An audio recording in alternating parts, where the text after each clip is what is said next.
It's the Harv N Jace Show.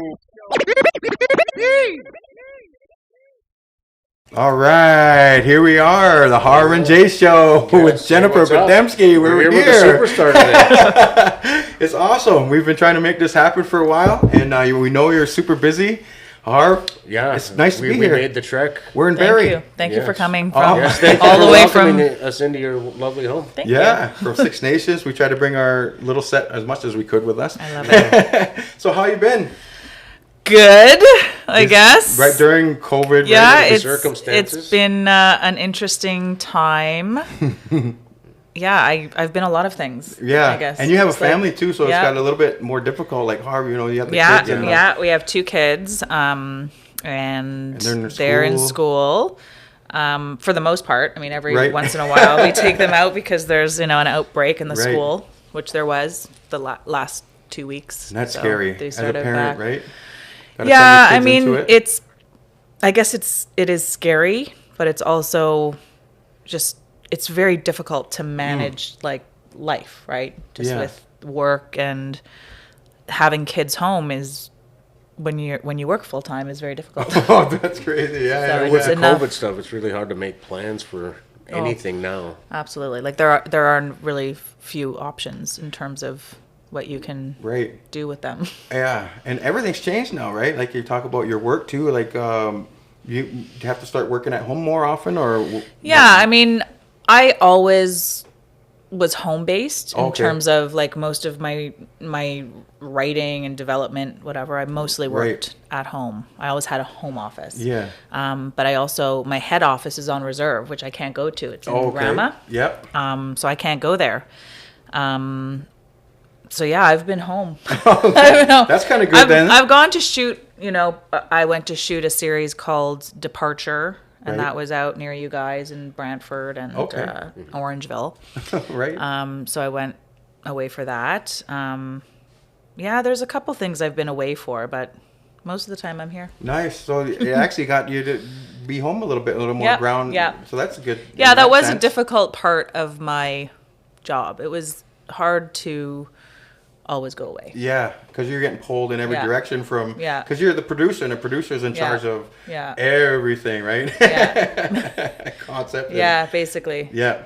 So yeah, it's nice to be home. It's nice to be home, and I feel blessed. And your home is beautiful. Yeah, thank you. Oh my goodness. I love the table too. So we were like, we need one of these. Yeah, we needed one of these for our Harv N Jace Show set, right? Yeah. These are gorgeous. And the view is amazing. Maybe we'll get a shot of the view later over the lake. Simcoe, oh my goodness. Super beautiful. And your husband's an artist as well, right? Yes. Awesome. Yes. Right. Can you tell us a little bit about hip-hop artist? He's been up to? He's actually a full-time, he does real estate photography and videography full-time. So he's kind of focuses on Simcoe County. That's his day job, but he's also a really brilliant liricist and hip-hop artist. Mm-hmm. Goes by Plex. Plex, exactly. So he's still making music, working on a bunch of different projects, but he has a full-time job. Like pretty much everyone in the business, right? Especially during COVID. Exactly. Yeah. So he's been doing that for, 5 years maybe? Awesome. Yeah. I like that, the working with your hands and doing stuff that you can still... Because nowadays you can't just do one thing. You have to have your hat in a lot of areas, right? And I think it was he pivoted before pivoting was cool. Right, and, that's great. He was always a shooter, editor. He always did the video stuff for the last 10 years. So he would often shoot stuff for me and, edit stuff. Awesome. So that was great. But then we decided that it probably wasn't a good idea to live together and work together from home. 24 hours a day together. Not a good remedy for marriage. Need a little bit of space sometimes to breathe, right? So he started a company that does everything for real estate. Yeah. It's a business I never knew about, but it's do drones and the whole thing. So they can sell it online. It's big, those are great. So he does pretty epic, beautiful. Yeah, those are the new, they're must-haves for when you're selling a house, absolutely, right? Yeah. So what I want to get into, you have such a amazing career, and I'm so excited that we're here because nice, illustrious career. We've always said we only have a minute to talk with Jennifer because usually when I see this you, is going to be a minute. No, it's going to be more than a minute.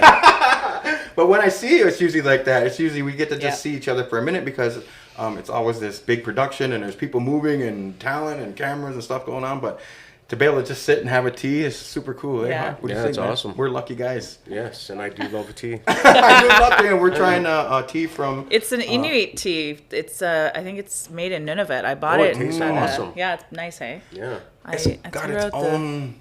Like, it feels like the land. Tastes like the land. Yeah, it's amazing. Nature. It's like a medicine tea. Yeah. Oh man, that's so good.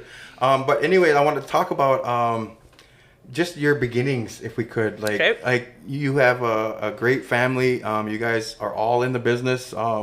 And you guys like grew up young. What was it like growing up with all those creative sisters and outlets? You guys are also talented, you know, and you guys had to create room for yourselves, you know, like your own identities, right? I know I'm from a big family, so yeah. I mean, I'm the oldest, right? And so we're all 5 years apart, so it's not like everything was kind of simultaneous, right?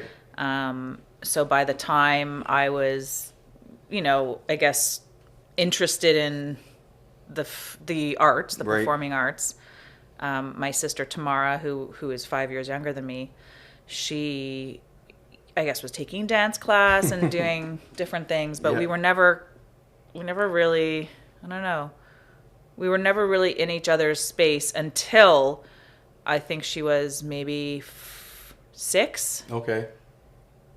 So yeah, so 6 and 9 or 6 and 10, maybe a little bit older. Pretty young. We started, maybe it was a little bit older because we started doing shows like for the family. That's really where our common sort of love of performing and my love for telling people what to do.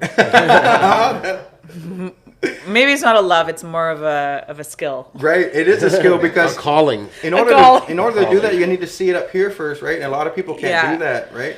Yeah, so I did a lot of, you know, bossing around, and we would make shows. We would learn like songs and perform dances and charge money for tickets. Cool. And I can't remember if that was like later or it. Yeah, I was probably 12, let's say. That's super fun. Yeah, so when I started, like when I was in grade 3, and I really became very grade 3. That's I remember being very like feeling like I was called to perform. Oh, I love that. Right, I really did. I felt very performing was just like it was a safety zone. It was a place to express myself. It was a place to like really feel like yourself. Yeah, to kind of escape reality. Right. I think my passion was really like singing and dancing and performing and like, you know, yeah, that's kind of amazing. Where do you think that like bug came from, that artistic bug? Like grandma's parents, did you see it? Was it on TV? Like, or was it just inherently in you? Get into the entertainment business? Because I know Indigenous people, they always feel that it's inherent, right? Right. You know, I don't Storytelling, maybe. Mm-hmm. Well, I actually have been contemplating this a lot because I've been doing a lot of interviews lately for some reason, and this came up in an interview yesterday, I think, and I started to recall that at a very young age, like 3 years old. Wow. Because I was born to teen parents. My mom is Native from Saskatchewan and my dad's Jewish from Israel. They met in Toronto and they were like a group of hippies that all lived together in like this commune, I guess. It wasn't really a commune. It was just like a bunch of people living together. Free spirits. Yeah. And they were all artsy people. Wow. So, you know, one was a photographer, and one was in the theater, and one was in movies, and there was just a lot of artsy stuff. So I was the guinea pig. Right. So everyone was taking pictures of me and putting me in movies. Like I'm in so many home movies from when I was 3 years old. Wow, that's so cool. So I think that in many ways, maybe that was kind of maybe a starting point or something. It was something. It starts that trajectory. Yeah, it sparked something in me. My parents aren't at all. I mean, they're creative, they're just not like in the business. I think really what happened was, my grandmother, my dad's mom, I remember she used to take me to like the Nutcracker Suite, to the ballet. That's great. And to a couple shows. And it was really I think it was grade 3, she took me to a very small theater musical. And I was like, wow. Wait a second. You could do that and people will come and watch you do that. That's awesome. So that, there were some formative kind of things. And then, of course, school. I was in the choir and I was in, whatever dance opportunities came up. I was always in extracurricular stuff. That's and awesome. that was in the days when that was at school and free, and accessible. That's awesome, and you keep stoking those fires until you go which way that excites you the most, right? Yeah. What was it about film, though? Like you said, you could be singing or acting. Well, you do act, but I mean theater and stuff like that. But you seem to kind of move towards acting and film, right? Yeah, I mean it was a long time. So there were so many experiences through my childhood that landed me sort of in the television movie business. Right. And it was mostly because like my first TV thing was on a show called Wonderstruck on CBC. And right, I remember that show. I think it was grade 7. And at the time I was taking skating lessons. So my dad's friend, this photographer who was one of the photographers when I was 3 years old and 2 years old, and he would be taking pictures, he became a producer. And he was one of the producers of Wonderstruck. Awesome. So he asked my dad if I would be interested in auditioning for an episode of Wonderstruck. That they needed someone. It was like, I heard Jenny's taking skating lessons. Maybe she wants to audition for this thing about the Zamboni. So I auditioned and I got it. And I did this episode and it was cool. Like it was fun. It was cool. I was very nervous. But I was pretty fascinated by all of it, by the magic of it. The production. But yeah, aspect. like the whole, like we filmed it at Nathan Phillips Square. Amazing. And I was, skating and on camera. But I remember thinking, it's like a dream world. I don't think I'm good enough. Like at the time, thinking, okay, I'm not really doing, I think, what they want me to do. Right.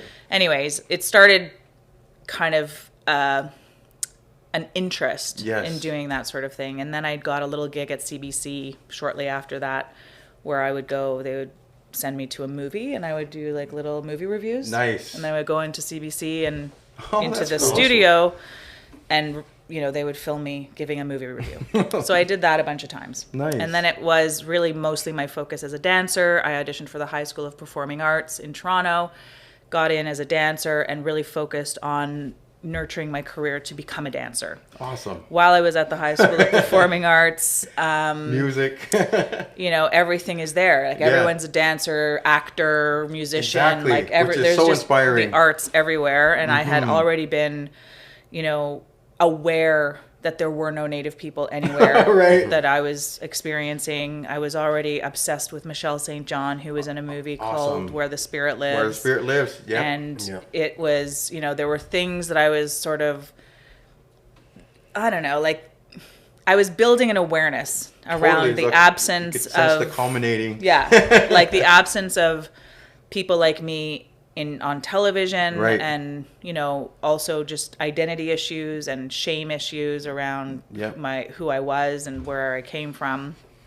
and then dealing with family stuff at home, which was very difficult, and also brought up a lot of identity stuff. So I would say I was a pretty, unhappy kid, teenager, even though But it seemed like you were aware. Yeah, I would never aware. show it. I was very tortured, right? It was like I didn't know how to get out of the darkness. Like what you saw as being, insurmountable. So there was just too many things that felt like, they were just too much. Like that being Native was too hard. Totally. Right? I that totally kind understand. of reality.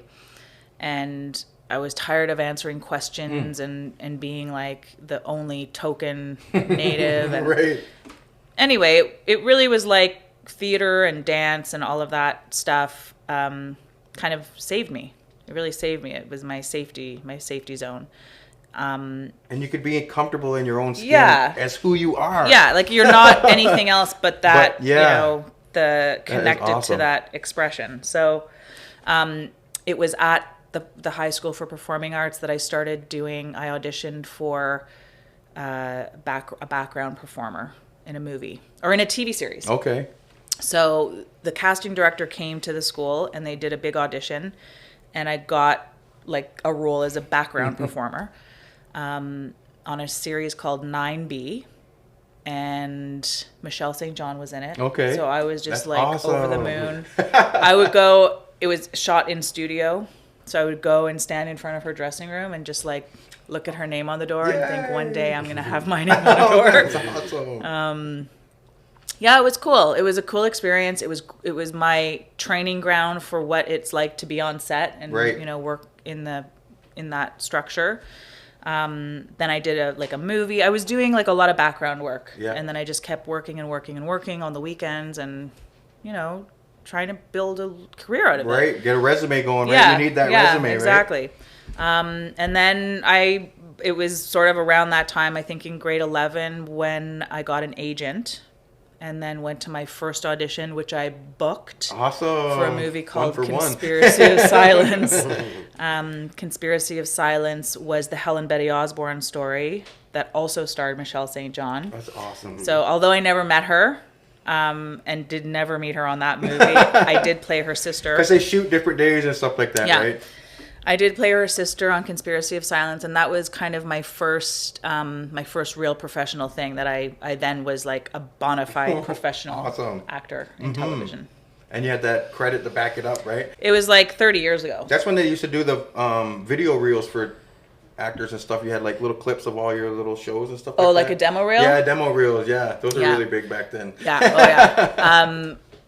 Yeah, so 30 years ago, there were like almost no roles, native roles. No. So every time something and if they're they went to people who weren't native, right? Absolutely. Like Italians or they went to Absolutely. the same actors, right? Yeah. Absolutely. So it was an interesting time because it did sort of feel like the work that there was, that it did feel like there was going to be a renaissance of some sort, but it never really happened. Right. It feels like it's happening now, but it never really happened. I know exactly what you mean, because I was auditioning back then, and like Tantu Cardinal, where everyone would see each other at all the things, and it really did feel like something was going to go boom. It really did, yeah. Crazy. I know exactly what you mean.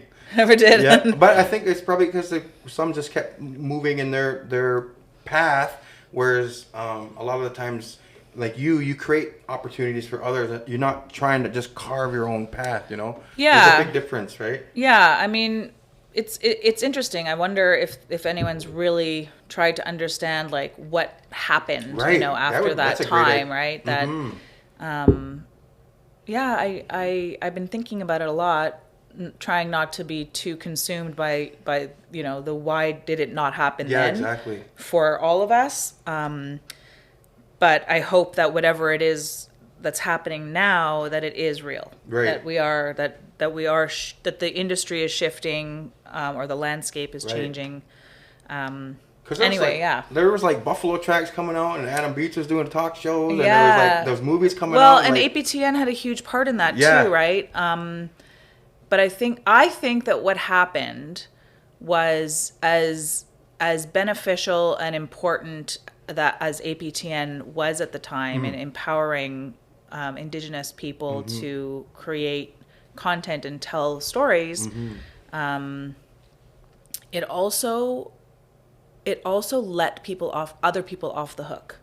So all the mainstream broadcasters didn't have to deliver Indigenous content. Because they think you got APTN. Yeah. Right.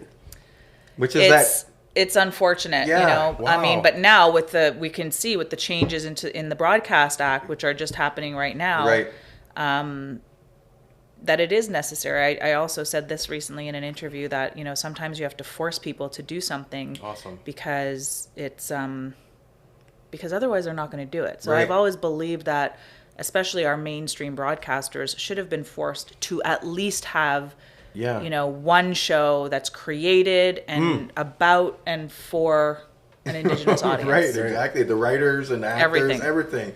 And that's really cool. That's what we talked about, even with music. Remember, we talked about there needs to be more representation of Indigenous artists on these massive festivals across Canada, because every one of them is on Indigenous land, and they all get money from the federal government, but there's no Indigenous people in those lineups, right? Right. It could be part of like the land reconciliation. Yeah, things, 4,000 festivals. Some local Absolutely. Like if they were made to say, if you get federal government money to, like, maybe 15% has to be Indigenous, contemporary, traditional type things, like that would be amazing. I mean, even if it's a quota filler, or if it's a, if it's mandated, whatever it is, it's better than what it has been. Yeah. That's how people, that's why we have Canadian content. Yeah. Because it was mandated.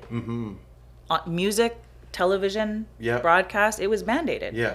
Otherwise, we would be entirely viewing American shows. Yeah, 100%. And you wouldn't get the Schitt's Creek and all these great shows that are coming out now, right? Are honing all these artists, like you said, for the last 30 years, right? Without CBC and the government doing stuff like that. But yeah, they could do more, like to include Indigenous artists, because we are great storytellers.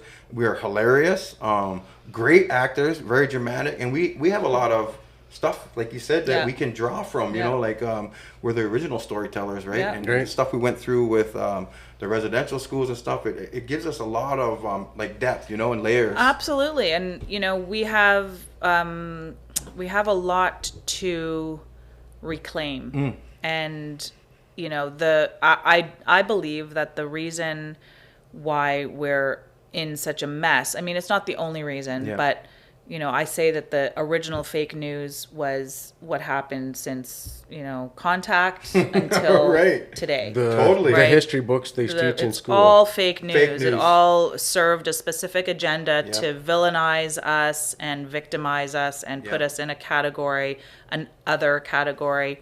Less than people category. That are, not as important or not considered equal. Yeah, they didn't even see us as intelligent as they are, right? They're like, felt like we couldn't even comprehend their society and stuff like that. Meanwhile, our society was thriving with the way it was, with the clan mothers and the community taking care of the kids and looking out for the future chiefs and saying, we had a great system, before Probably Contact. One of the best, actually. Yeah. And people don't realize that so much of the things that they enjoy in this society are carried over from Indigenous knowledge. Like, people don't even realize that. So imagine if the education system was different and the news was different and the media was different at the beginning, we would have a much more I think sustainable and healthy society, because there are practices that are tried, tested, and true over tens of thousands of years. That could have, we could have just saved a lot of time. We could have saved a lot of time and made less mistakes and been stronger and better. But all their principles, right? Replace what you take. Use everything that you take, right? Nothing goes to waste, right? Like sustainability for the future. Absolutely. If you cut a tree down, you plant 100 trees, right? We just kind of lost that. It's all consumerism, and it's all like you were talking about. $10 billion they just spent on Cyber Monday in Canada. Like, come on, man. That's a lot of consumerism. 1994, my favorite film. Okay. Dance Me Outside. All right. So nice segue. Was I in 1994? Oh my God. Awesome. That's so long ago. Yeah. Dance Me Outside, the classic. Yeah. That's like one of my top films of any genre, any film, any kind. So it's awesome to be sitting here with this. So what was that like? Where did that show come out of? And your sister was in that one as well, right? Yep. That was an interesting story. Yeah. Great cast. So yeah, absolutely. They're all like who's, I think, right? So I was in a film at the time. My sister was already an actor. We were at that time. We were already both actors with careers as actors. Awesome. So we would often audition for the same stuff. Exactly. Because I guess if I was, if she was 16 and I was 20, it's still the same kind of, in the same group. So there was this music video director that was kind of not pursuing her, but wanting to talk to her about a music video. So I think she did end up shooting that music video, and I wasn't 100% sure if it was like 100% safe for her to go and do this music video. Mm-hmm. Anyways, he later was calling her to come and meet with him. Well, you're the big sister, so about a movie, and I was like, that's so creepy that he wants to meet with you. Right. Like, I'm gonna come with you. And I had already done like some movies, and I had just finished a movie called The Diviners that did very well. So amazing. I got a lot of attention from that film. And then so this guy was sort of asking Tamara, and I don't know if it was him specifically calling or someone was calling for him. Anyway, I just found it super shady. I told my dad, like, I'll go and, take her and watch her. So I sat at a different table, and she did her meeting with this guy. And at the end of the meeting, because she's like, yeah, he wants me to star in a movie. I was like, right away. I call bullshit. That's the oldest one in the book. I know, right? Anyway, it turns out that the guy was Bruce McDonald, and he was making this movie called Dance Me Outside and looking at Tamara to potentially play Sadie. Yeah. So I was like, kind of like eyeing them from another table, just like kind of trying to just keep my sister safe. And then he turns around and he's like, why don't you come sit with us? So I came and sat, and I could see Tamara just like, she was horning in, yep. So he's like, what do you do? I was like, oh, I'm an actor, blah, blah, blah. And he was like, oh, yeah, I heard about you and your performance, blah, blah, blah. And he's like, what do you think about coming in and reading for a movie? And I was like, I don't know. Can I read the script first? Anyway, I think at that point he gave us the script, and we read it. And it was hard for me and Tamara because I think I felt bad, and but anyways, we went together to the audition. It was at Shadow Shows, which was Bruce's company at Norman Jewison's building. So it was like, once we realized how super legit it was, we were like, oh my God, this is like the guy who did Fiddler on the Roof. Crazy. Okay, like my favorite movie of all time. That's amazing. Like, oh my God. So we went and did the audition, and like every native actress was there. Oh, I remember everyone. Those times, man. It was like a room full of all the people that ever got any movies. Yeah. And so I did the audition, and then we left, and I was like, I did terrible. Like, that was the worst audition. Like famous last words. That's hilarious. And then our agent called us, and this was at the time when we had telephones that you could pick up at the same time, like a home phone. Right. And me and Tamara both picked it up, and she's like, well, I have good news and I have bad news. No. And she's like, Jennifer, you booked the lead of Sadie, and Tamara, they want to see you for something else. Right. Oh, no. Anyway, she was mad. All right. Because you weren't even supposed to be at that meeting, right? You cut her grass in a way. I really did. That kind of reminds me of a story with me and my brother Troy. A movie. Do you remember a movie called Divided Loyalties? Yeah. That they did.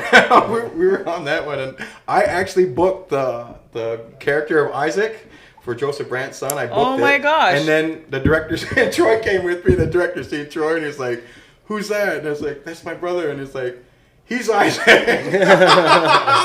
So I went from like one of the main actors to act to Troy right away, and then I was like in the background, but I was happy. We were young. It's because I looked like the older. Yeah, he looked exactly like the character. I think that's what happened. I wish I could just call him right now. But I think that this is what happened to Adam Beach. Is that he was Ryan's friend in Winnipeg. Yeah. And Ryan Black. He just went with his friend to an audition for Dance Me Outside, and then ended up booking frickin' Look how that played out for him, eh? Yeah, right? Nice. Boom. That's amazing. Yeah, exactly. So that was just a little bit of trivia or whatever you call it. That's a great backstory. Yeah, that's awesome. Yeah. Like I met a few of the guys like back when I was doing the True Res thing. Like I met Herbie. Oh yeah, Herbie's Buffalo awesome. Tracks, and he was fun to hang out with. Yeah, Herbie's great. Very talented. Okay, so then we went from acting to producing. Like that's a big change to go from behind and watch the magic, as you say. What stoked the fires for you to? I know you said you were a bit like it when you were younger, but you just always wanted to create your own content, I guess, eh? Well, it was sort of, I guess it was a little bit of, there were a few things. Yeah. You know, even on Dance Me Outside, I was very uncomfortable with the star treatment. I was uneasy with how unequal the treatment of people 100%. On a film set was. And from so the people who make the food yeah. and the extras, yep. So, and it was my first experience that I felt like I actually, because I was at such a high position and treated like so, I don't know, so delicately. Yeah. That I started to do things like I would wash the toilets in the honey wagons, so that those were the trailers that we would sit in. So I would wash those, and then the assistant director would be like, "You can't do that," and I was like, "Well, I can. Yeah, it's my day off, and that's what I want to do because that's I awesome. want to like do something. I want to continue to work on the movie, but I don't want. Obviously, I'm not working today, so I'm going to work on the movie. Awesome. So I did that. That is so great. And then I helped with props and a couple different things. I just wanted to be on set. Yeah. Not on set, just on I just wanted to work. Yep. And then that kind of carried on when I wasn't working on camera for After Dance Me Outside. I was working, on other shows as wardrobe assistant or like in really shitty positions, like the worst positions right. that you can work on, non-union. But it did teach me a lot about people. Yeah. And I remember very clearly I was like a third assistant wardrobe on a TV show called Blue Hawk. I think it was called Blue Hawk. And it was like a native show with a bunch of native actors in it. But I was on the crew. And some people were really horrible to me. Like really horrible. Wow. And it made me realize, like, and they don't even really know you and stuff. Well, like but that. that's the thing is, it made me realize, like, okay, so if I'm the actor in the number 2 position or 3 position on the call sheet, you're going to treat me nicely. But if I'm the third assistant wardrobe who's working, putting 18-hour days in, and crazy. So that I can wash your underwear, right? Like, you can treat me like shit. Crazy. So. Oh, is this a swearing show? No, that's all good. Yeah, we got a few women. Freedom of speech. We can do what we want. Yeah. So I remember thinking very much, and then also, when someone would actually take the time to be very kind to me and have a talk or, treat me like a human being, I realized, industry veterans around, like the moms. That's, like that is, those are the kind of people that I want to continue to work with, awesome. Like people who are, regardless of their position, who are kind. Yeah, definitely. And, over time, what you realize in the industry is one day you're a PA, the next day you're an executive producer, the next day you're the star of a movie. Like, it doesn't matter. And the next day you're cleaning and toilets. And the next like day you're cleaning toilets. You could be anywhere at any time, that. And it really is about being a part of a process, typically on a project that you like. You always have the choice to be kind and and what it did also for me is it essentially helped me understand so many different positions on set, so that when it came to be the when I was in charge, you understand lighting understood and setting and everything. wardrobe. Yeah, I really did. I understood everything. But it really wasn't until like around 1998 when I just realized that like there just wasn't enough happening for us. Right. There wasn't people out there because their production companies were focusing on other things, and it usually was indigenous things, right? Yeah, and all the native stuff. I mean, I was in prior to 1998 or around that time maybe. I was in Blood River with Brandon Oakes and Tantu Cardinal, and it was a Kent Monkman production. Right. He directed that. But aside from that, I hadn't ever worked on any indigenous project, and all the roles that I was playing up until then were native roles. Right. And I would be on set just looking around like, where are all the fucking natives? Right. Where's the writers and producers and stuff? Here, like, this is ridiculous. So by 1998, it started to really get to me. Mm-hmm. And I moved to New York. I decided to quit the business. Awesome. I moved to New York because my sister got Rent on Okay. Broadway. Awesome. Nice. So I went with her. That's huge. And she was married to Daryl Dennis at the time, so Right. I lived with them and slept on their couch and just tried to like find myself, because I was at a point where I just felt like I needed to make a difference, and I didn't feel like being an actor would make the kind of difference in the community that I wanted to make. Right. And so my New York time was very kind of transformational. Right. And I ended up coming back to a TV series called Riverdale and Awesome. shooting, co-hosting with Michael Grey Eyes the Aboriginal Achievement Awards. Right. That was 1999, like in January 1999. Which is now the Inspire Awards. Yeah, which later I started producing. Right. But because the whole story really is that's where I met Laura Milliken. She was the associate producer on the Aboriginal Achievement Awards in 1999. I met her there, and that's sort of where our connection started. And shortly thereafter, by the summer, we opened Big Soul Productions, which was our production company. Right. You guys kind of had the same kind of vision, though, when you met, though, right? Yeah. And that must be a lot easier to have two people forging it than just you and So the much. paperwork, the budget. It was like it was a real, it was kismet. Yeah. It was meant that's to be great. At the time. And yeah, we had a really strong shared common vision. Right. And you guys had based in Toronto, Yeah. right? I remember I did some stuff with you guys. I'm pretty sure there's some interviews and music stuff with Big Soul so back we did a bunch of stuff. We did we did the Seventh Generation. Yep. I don't think you were on that. You were on Into the Music, I think, Yeah. which was a documentary music series. Yeah. And then we did Moccasin Flats, which True Res. Which we were just that was talking the about. short True film, Res right? video. So we shot the True Res video, but we also had the True Res song in like the first Moccasin Flats, the short film. It was like all centered around that big song, Lucky One. Lucky One. Yep. That's amazing. And Which has like 250,000 views online, I believe. I think so. Yeah. It was pretty popular. yeah, I mean, it was an exciting time. Right. You know, it was like Derek Miller was on that song. Lucy Float. Yeah. Yep. Yeah.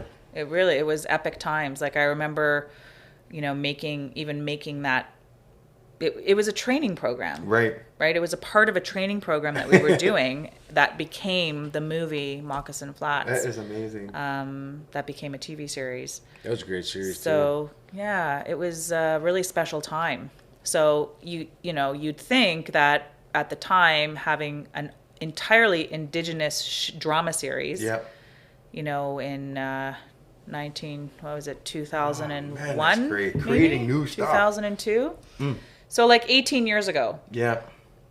on Showcase and APTN, that it would have led to something. Like a bigger industry right now. So I'm still right? surprised. I'm still shocked that it never did. Crazy. Not for us, but Yeah. for other people. Like it just it's Right. it's weird. It's crazy.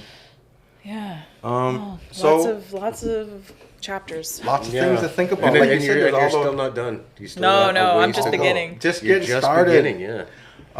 So we were talking about Big Soul a little bit there.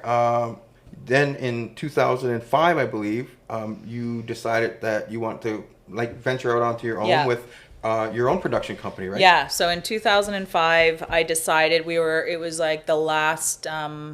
I guess we had just finished season 3 of Moccasin Flats. I went away to shoot a movie, and it was like a pretty, again, transformational time for me while I was shooting that movie. It was Distant Drumming. Okay. It was a North of 60 movie with George Leach and Awesome. Lauren Cardinal and Tina Keeper. And I remember getting there and kind of having a long talk with Tina. And I probably have shared this with her, but she was so instrumental in helping me kind of ground myself in my purpose. And I was having a really hard time at the time personally and in my marriage and in my partnership. And my whole world felt like it was unstable. And I was pretty in a dark place. Yeah. So she gave me a book called Man's Search for Meaning. It's by Viktor Frankl, who is a Holocaust survivor, and he wrote this book. We'll have to check that out, Harv. It's a pretty profound read. he was a psychologist in Germany prior to going into a concentration camp, but he then kind of created a psychology around what he was witnessing or observing in the concentration camps. And he was asking himself, what makes people behave in a certain way in times of great stress or trauma. Like, the variety of things that people, because my grandfather is a Holocaust survivor. So I know specifically very specific stories of survival of like, my grandfather would always, when it was, even though they were starving, like they got one meal a day, which was soup, he would line up and make sure that he was last in line because that's where the chunks were in the soup. So he didn't care about the broth. Yeah. He just wanted the potato pieces, right? And scrape that the was bottom his of the method thing. of survival, right? Wow. And then other things. But for in this book, he talks about like, why would someone throw themselves on the fence, right? And kill themselves. Fence. And why would someone help the Nazis? Yeah. And what, it's like survival, right? What is your and no one can say, I would have done this. You I would have can't, done that, right? You can only know when you know, right? Right. Wow. So this book really, it changed my life in so many ways, and it helped me recognize that, in times of great darkness, when we're contemplating our reason and our purpose, and if anything we're doing is going to end up making a difference, or just feeling like a lot of patterns kind of appearing in my life and in myself. So it was at that time where I decided to leave Big Soul and venture on my own. And a lot of things happened at the same time. I left the company. We parted ways. It was really hard for both of us. Because you got to break all those things that you had. Very, very hard. My marriage ended, and so I was by myself, and I had no company. That's a hard time, Jennifer. So it was a dark time. It was a dark time. But I was reinventing myself. Yeah. Right, and it's painful. Yeah, for sure. Reinvention is very painful. So that's when I started Red Cloud Studios, and I called it Red Cloud. Actually, my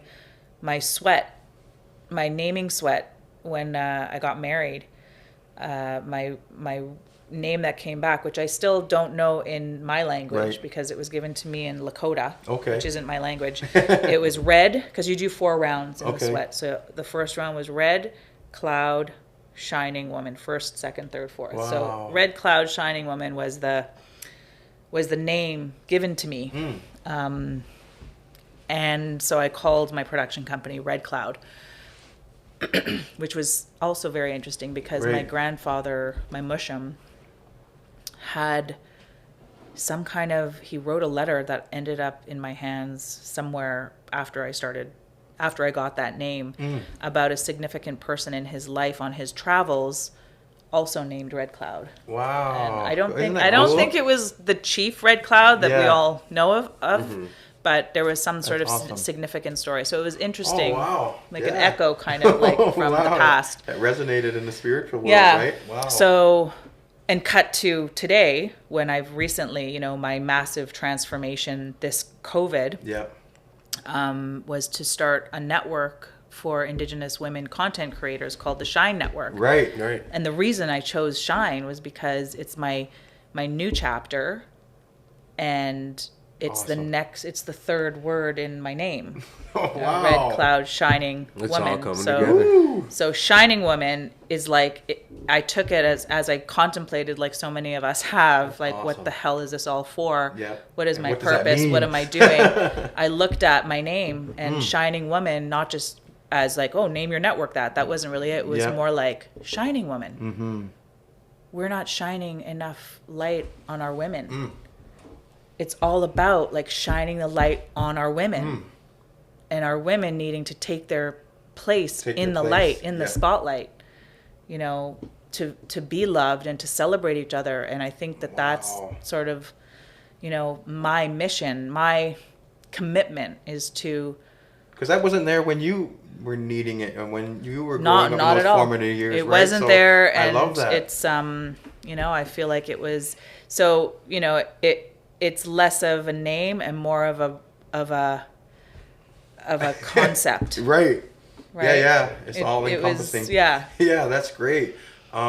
It's just really inspiring. That's what I really, when I reached out to you, when I read about Shine, and I'm like it's about time. Like, I do the same thing in music. Like, I've always done this since I was young. I would recognize, and I'd ask those questions like you, like, why isn't there Indigenous people on these stages? Why isn't and for me, I just came to the resolution that if it doesn't exist, I have to make it exist, right? Like North by Northeast, no Indigenous showcases all these years, and I just said, you know what, I'm done applying and I'm done asking, can we be? I went right to the source, went right to the big, and now Darren Ross Agency was awarded a curator of one of the North by Northeast showcases in 2021. So, like, that wouldn't exist if we didn't make it work, right? And to think of all the people, and I as soon as I got it, I told the director that I said, I'm not giving up this spot. I want every year 5 more new Indigenous artists for eternity. And he's like, oh, we love that, you know what I mean? Like, so it's opening doors for our people. And then I think that's what resonated with me when the Shine Network is like that support, because people can get really, really discouraged in this, because the highs are really high and the lows are really low in the entertainment business. And I had to find out, and I'm sure you had to find the balance in that, right? Because it's hard going up and down like that. It's too much mental strain, you know? Yeah. So I was really excited about the Shine Network and the way that you guys can inspire women to create, to write. And then if they don't even know where to start, they can reach out to the Shine Network and get a starting point and have support. Man, that's so exciting. Yeah, I hope it will become a place where we can offer so much more than, what it is right now. Right. It's just beginning, and, it's small, but it's something. Right, totally. It's something. And you have to start somewhere, right? For it to snowball, right? Yeah. Yep, exactly. And I think that's what I recognize instantly, like the potential of Shine Network. And I know exactly, like, it's going to do great things, like the content that you're going to be able to create that wouldn't necessarily, probably would never have been there if it wasn't an initiative like this that's kind of like it'll help encouraging, inspire right? a lot of young ladies. Right. And that's what I'm trying to do. I'm sure you want to inspire the next generation, right? Inspire the next generation, but also really nurture and celebrate those of us who have been doing this a long time. Right, that's and great. And who feel, silenced or alone or nothing's changing, like with those issues that you said, which can be discouraging. Yeah, I especially think after 30 years, right? If directors and production companies aren't getting it, like, I think it's about, creating space and pushing into spaces that have not typically allowed or made space for us. Right. Right. So if I'm sort of advocating for Indigenous women to participate in, specific areas of media and film and television, then I have to make if I'm advocating for that, then I have to be the one knocking on the doors. Yeah, exactly. Right? And pushing my way in. And you have the name to do it, though, right? It's somebody who hasn't done it. That's knocking part on of someone's it. door. That's part of it. I think it's important to acknowledge. Like, I don't take for granted that I have a built a name an for amazing myself. Foundation. So, and that I have a good reputation. Yeah. So, it's like, you have to think about, what am I going to do with that? Like, it's for nothing, right? If I don't do something That's a great point. Good with it, right? What is the point? It doesn't mean anything. It doesn't mean anything. Yeah. If I'm not using it to change things for the better. But that took a pandemic to, in the first 3 months where I just spiraled into a very dark place and was, I realized that I overcommit. I'm working all the time. I don't stop. Like, all of the things that point to very unhealthy boundaries and unhealthy work practices. I know exactly what you mean. And, we all had to kind of stop working for a few months. And then I kind of just realized, like, wow, I didn't even ever have time to think about doing something new or transitioning or starting a new chapter or acknowledging that the way that I work, even though we're being constantly told, "Oh, you hustle, girl." Like, yeah. You know, it's like that. It's really unhealthy. It's very unhealthy. And you know, we're perpetuating really negative behaviors around work ethic. And just living on coffee. It's it's bad. You know? And I mean, I'm full out still learning. Yep. You know, I'm learning every day. I'm learning my practice to say no, to commit to things and be thoughtful about things, and, you know, show up for my kids without also overdoing it. Yeah. You know?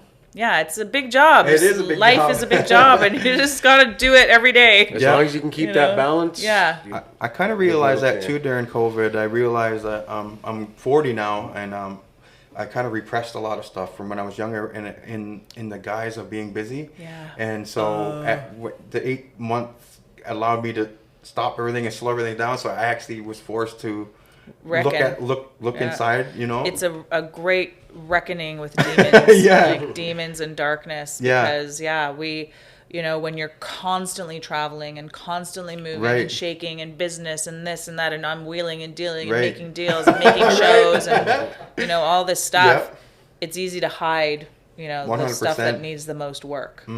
Which is the inside stuff that nobody sees. Only you know it's there, right? Yeah. And my point about that was that I realized that a lot of the trauma that I had was causing me to be an overachiever, and then growing up, like poverty kind of caused me to subconsciously accept all my jobs right away, like and overwhelm myself. Absolutely. Right? You know what? I think that that's an archetype. Right. I think that that's an archetype that so many of us can relate to. Right. That it's so interesting you say that, because I am working on a show concept with a few women and a couple women. Right. And we're talking about that unhealthy cycle of achieving. Yeah. Because you're so, you know, the concepts, the scarcity thinking and belief system around being poor and having nothing and being just another poor Indian. Totally. Are just so constantly fighting with you, right? So, those are all really very real things that, you know, you have to fight them every day. Those demons. And so what I'm kind of doing now, which I've never done, is like, before I would get all these job offers, and then I would be like, oh, okay, no problem, I'll come Saturday and Sunday, because my weeks were usually booked, so that I would just always book my weekends. Absolutely. And then so now I'm saying, no, Monday's a new week, we'll start again Monday, right? Like, and that was really hard for me to learn that, man. 40 years. It's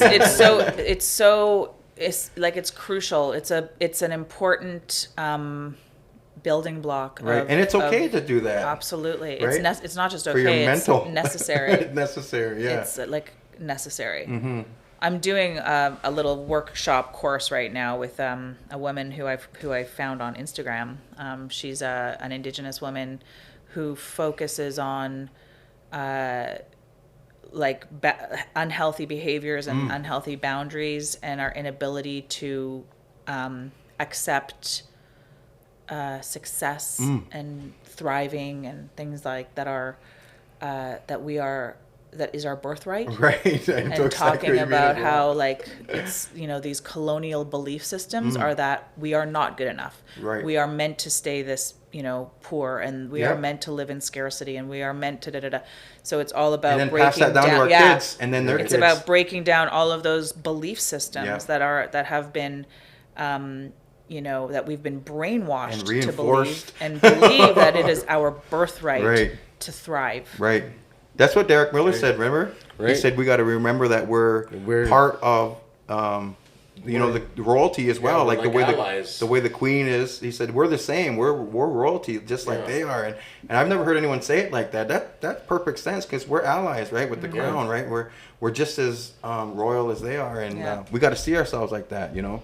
Everybody's equal. Everyone is equal, and it has something to offer. That was about where I was so glad when I was young.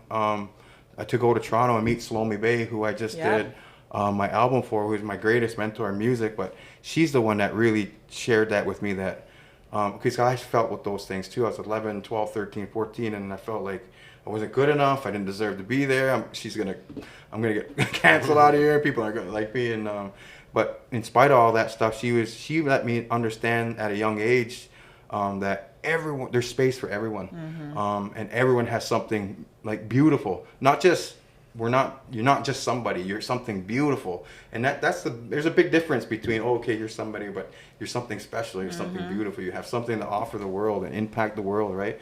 And you could say that to any kid, and that would be true, 100% true, right? Absolutely. It's empowering for them. And that stuck with me. Need to hear that kind of stuff for sure, and that stuck with me forever. Yeah, well, the Shine Network is it's a free subscriber-based platform at shinenetwork.ca, and we will put a donate button so people can donate if they choose to.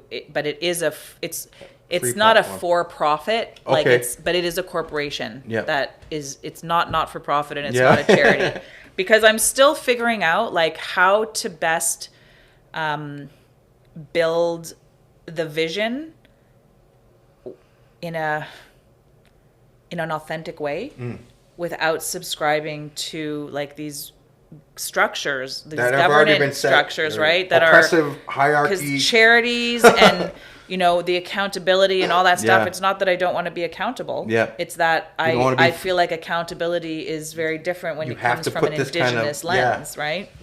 So, we definitely need, we need as much support. I'm looking for strategic partners. I'm looking for anyone who has, something to offer, who they feel Indigenous women can benefit from in terms of training or like opportunities, mentors. But you can subscribe at shinenetwork.ca and and then just grow with us. Exactly, because it's brand new. I want to talk about, I got to work with you. You produced a show which we talked about earlier, but it turned into the Inspire Awards, which you were nominated for. Your vision of I got to work with you in 2017, I believe, on that show.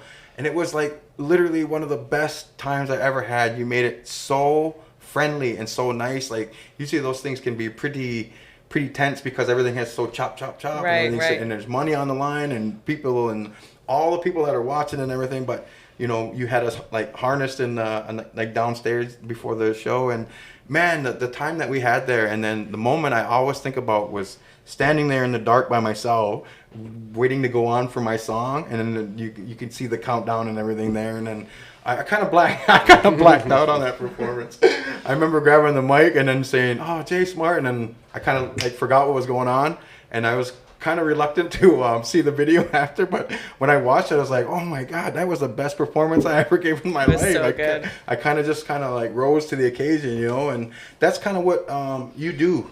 That's what you do. You kind of bring the best out of people, right? And that's an amazing quality. And I think that's what the awards and all that stuff were kind of like reaffirming. Would you agree with that?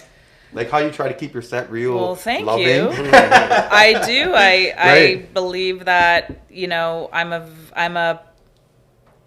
I'm all about process. Right. I do believe that the end result obviously is important. Of course, there has to be that elite industry standard. I just feel like, we have to remember that we're working with human beings, and like I know what it is like to be terrified before going. I never took for granted that every single person who is on the show and going to perform on the show is like taking a huge leap of faith for me, basically, right? You must have noticed because I was pacing back there, a little bit. And it's not just come over and just. It's not unusual, like it was really important for me. I remember. Telling my team, or because I did that show for 14 years, and I told my team at the beginning, do not expect me to be at the monitors or wherever you need me to be. I need 45 minutes or an hour before the show to go and hug every single person who's going to be on the stage. So important. Because it's like, after that, you don't really see people and whatever, so you want to thank everyone. Because everyone just like so busy and disperses, and we might not see each other again for years. So you got to say your thank you and make your connection, and for sure, make that human. And if you're making everybody comfortable, they're probably going to give a better performance when they're. They did. I'm living proof. Yeah, absolutely. And that's the common thing. No, I don't think I've ever met anybody in the history of that show, but also on television when you're working with, I mean, maybe there's a couple people that I've worked with that they don't seem nervous, but I think everyone's just so nervous all the time, right? Yeah, definitely. Am I going to do a good job? Am I going to screw up? Because it's a live taping in front yeah. of 3,000 people, 5,000 people sometimes. So it's a little different. You don't want to mess up in those circumstances. Right. I have to start over again, right? Well, and sometimes it's me messing up. You know, I remember, there was a show that went down in history as like my darkest hour where I had to, actually, my husband was on that show. That was 2008. And it was like the worst snowstorm in Toronto's history of like 40 years. That's crazy. And half of the audience didn't show up at the Sony Center. Oh no. And then the light, and then there was a power outage. Wow. And then I had this big piece that we had worked on with like Plex and Digging Roots and Tamar and Andrew Menard and I don't know, lots of people were in that piece. Lemai LaFontaine. Anyway, it was a massive piece. And it was the first time that I was in a position where I had to shut down the piece and then start and then ask the audience if we could restart. We're going to restart. Oh wow. It was terrible. I remember that happened in the Camo Awards once when Buffy St. Marie was there. She came out. They were filming. Obviously, that was going on. I don't know, Global or whatever it was at the time. Do you remember the Camo Awards at the powwows?